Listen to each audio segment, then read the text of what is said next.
Team इंडियाचा युवा आणि प्रतिभाशाली खेळाडू म्हणजे वैभव सूर्यवंशी याने हरारेच्या मैदानावर 175 धावांची अविश्वसनीय खेळी साकारली। त्याच्या या अफलातून आयकॉनिक इनिंगमुळे टीम इंडियाला फायनलमध्ये सहज विजय मिळवता आला। अशातच टीम इंडियाला वर्ल्ड कप जिंकवणाऱ्या या 14 वर्षाच्या खेळाडूविरुद्ध एका क्रिकेट बोर्डाने अटक करण्याची मागणी केली आहे। विशेष म्हणजे वैभव सूर्यवंशीने आपल्या इनिंगमध्ये 15 4 आणि 15 6 लगावले, ज्यामुळे केवळ बाउंड्रीच्या मदतीने त्याने 150 रन्स पूर्ण केले।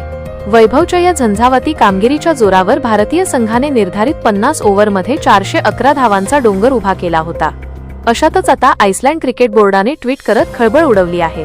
त्यांनी वैभव सूर्यवंशीच्या अटकेची मागणी केली आहे। खरं तर आइसलँड क्रिकेट आपल्या मजेशीर ट्विटसाठी ओळखलं जातं। वैभव सूर्यवंशीच्या आक्रमक खेळीनंतर देखील आइसलँडने ट्विट करत सर्वांना चकित केलं। वैभव सूर्यवंशीला आताच्या आता अटक करा।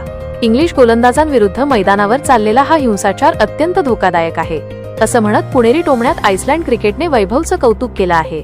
त्यावर नेटकऱ्यांनी मजेशीर कमेंट्स देखील केल्या आहेत। दरम्यान वैभव सूर्यवंशी हा 16 वर्षांखालील एक लहान मुलगा आहे, त्यामुळे कायद्यानुसार त्याला अटक केली जाऊ शकत नाही। जर त्याच्या फलंदाजीच्या धडाक्यामुळे तुम्हाला इतका त्रास होत असेल तर आम्ही त्याला यापुढे 19 वर्षांखालील कोणतेही सामने खेळण्यापासून रोखू शकतो, कारण आम्हाला कोणत्याही उदयोन्मुख क्रिकेटपटूचे करिअर खराब करायचं नाही।